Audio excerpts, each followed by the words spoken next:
We don't like, there's a whole corporate complex, a corporate movement out there. And what we're doing and what we've been doing steadfastly for a long time is being the electoral arm of the people's movement.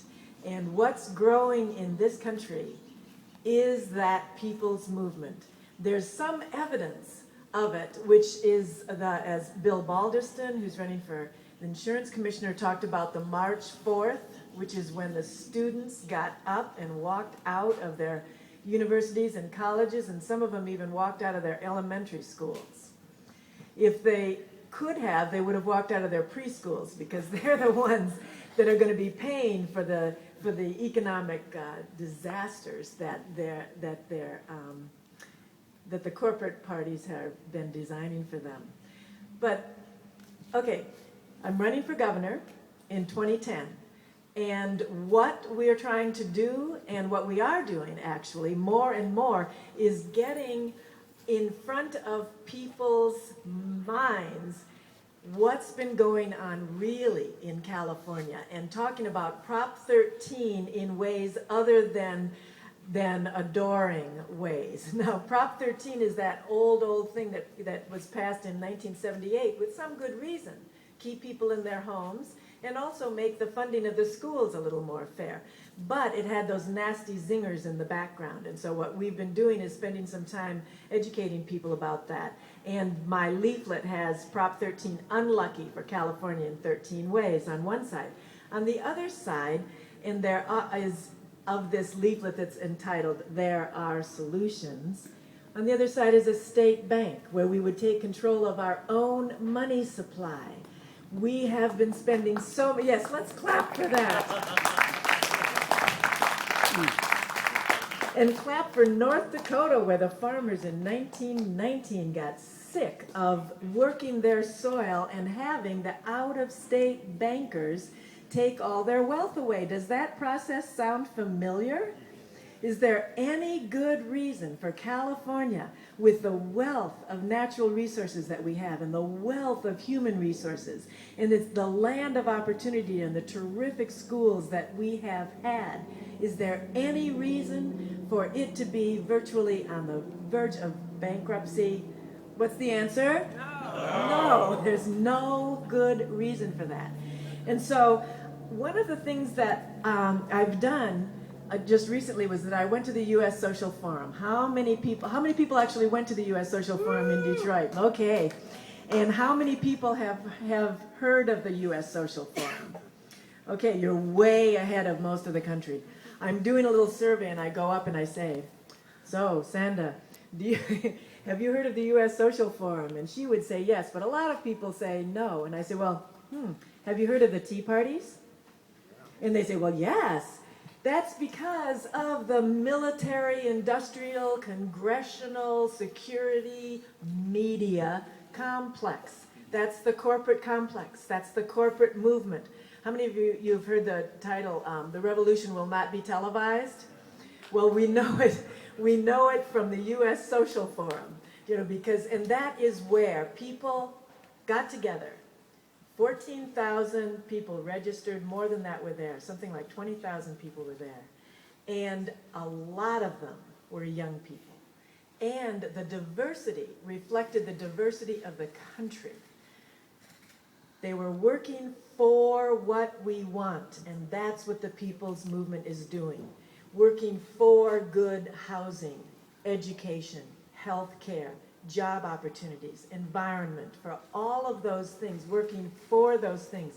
And of course the protest is part of that, the not is part of that. But what they're doing is working for it, and there's a lot of energy, whether it's March 4th, whether it's justice for Oscar Grant, whether it's gay marriage, whether it's legalized marijuana, whether it's people who refuse to be put out of their homes when the banks are trying to foreclose it, and the neighbors gather up and in solidarity they stop the proceedings. Those kinds of things are happening. Now just in case, now actually, is there a chance that I might win in 2010? The field polls,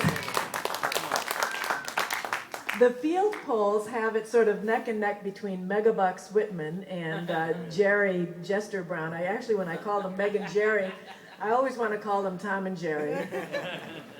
But it's neck and neck. But what is it neck and neck? It's 36 to 37 or something like that. There are a whole lot of people that are unclear. So please, if there's anybody here who's not registered green, please, do it.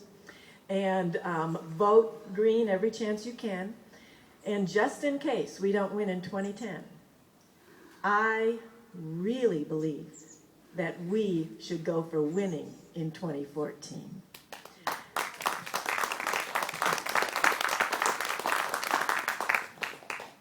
And there's a lot of things that we can do between now and then to make that happen. But we are in turnaround times. We've had people get educated recently, and the education that people have gotten between the last governor election in '06 and this governor's election has been a lot of education. But the education that they're likely to get between 2006 and 2010 can set us up for a turnaround time. And I think the main thing we need to do is actually believe that this is the first time I've said this, so I'm a little bit surprised, but it's actually believe that it is possible, that as the U.S. Social Forum says, another world is possible. No, that's the World Social Forum. Another world is possible. And as the U.S. Social Forum says, another U.S. is necessary. So we can register people, we don't know what's going to happen between now and 2010, but we can take advantage of the things that do happen to the best of our ability by being at the rallies, by being there, by having signs, by registering people, by each one of us asking a friend or two or 5 or 10 to register, and especially come back to the Green Party, those who have gone away, and reach out to the people who are not now voting, because in other countries where things have turned around dramatically, it has been that some people who have been voted and they've sort of pulled the needle out of their arm for their addiction to the Democratic or Republican parties, but it's people who haven't voted before, and we've got a lot of them in California, and a lot of them are young people, and a lot of them are people of color, a lot of them are Latinos, and when they turn, this state will turn. And because they already understand the problem, there's nothing like being on the bottom of this system to help you understand what's going on. And so we will, during this campaign, you saw so many candidates, we're just running our hearts out, but during this campaign and from November 3rd on, just keep running with the goal of winning, because there's nothing like changing the system. There's no substitute for taking power.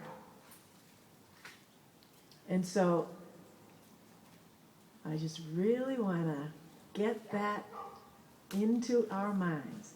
It is possible. We've been struggling for a long time. If we think, to the extent that we allow the corporate complex, the corporate movement, to make us think that it's not possible, they've won. But what we've got going for us is that while they're not televising it, and they're not really even knowing it's happening, we've got a people's movement happening. And the Green Party is positioned to be the strongest party other than the corporate parties in this entire country. And we're positioned to actually run candidates who can win, and let's aim for it in 2014.